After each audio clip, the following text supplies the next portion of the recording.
بسم اللہ الرحمن الرحیم۔ کبھی آپ نے سوچا ہے کہ اللہ نے ہمیں فجر کے وقت جاگنے کا حکم کیوں دیا ہے؟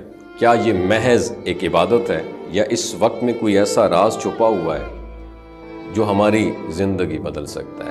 اکثر لوگ نیند کی مٹھاس کے باعث فجر کی نماز چھوڑ دیتے ہیں، لیکن اگر آپ اس وقت کی حقیقت جان لیں تو شاید آپ سونے کا نہیں سوچیں گے۔ یہ کہانی تب شروع ہوتی ہے جب اللہ تعالیٰ نے اپنے محبوب نبی کریم صلی اللہ علیہ وآلہ وسلم کو معراج کی رات آسمانوں کی سیر کرائی۔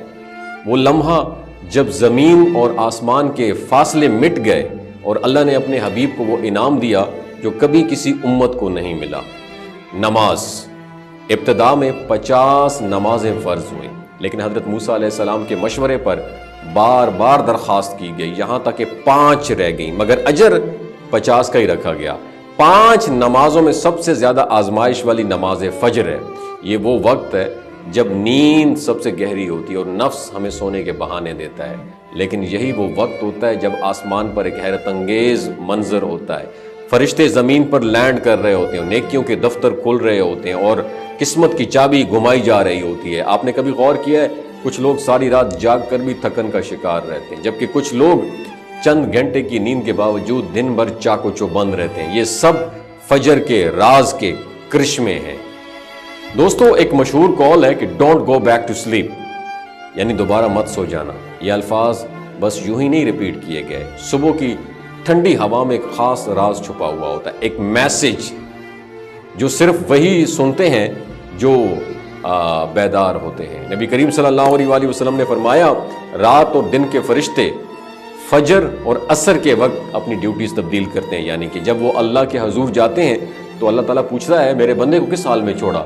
تو فرشتے جواب دیتے ہیں، اے رب، جب ہم آئے تو وہ نماز پڑھ رہے تھے، اور ساتھ ہی ساتھ جب وہ واپس گئے تب بھی وہ تیری عبادت میں تھا وہ انسان۔ ذرا سوچئے، اگر ہر روز اللہ کے سامنے آپ کے بارے میں یہی گواہی دی جائے کہ یہ میرا بندہ فجر کے وقت بھی جاگ رہا تھا، میری عبادت میں مصروف تھا، تو کیا یہ ایک عام سی بات ہوگی؟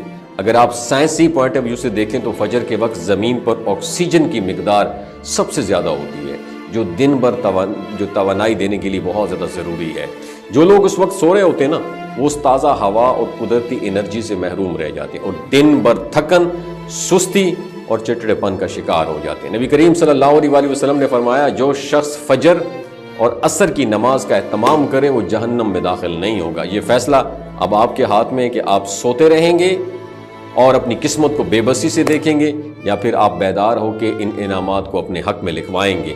جو لوگ فجر کی طاقت کو جان لیتے ہیں ان کی زندگی میں حیرت انگیز تبدیلیاں آتی ہیں، اور وہی لوگ کامیاب ہوتے ہیں، وہی لوگ خوش رہتے ہیں، اور وہی لوگ اپنے رب کے قریب ہو جاتے ہیں۔ اب فیصلہ خود کریں گے کہ آپ اگلی فجر کو بھی ضائع کر دیں گے یا اپنی نئی زندگی کا آغاز کر دیں گے۔ اپنا بہت خیال رکھیے گا۔ اللہ حافظ۔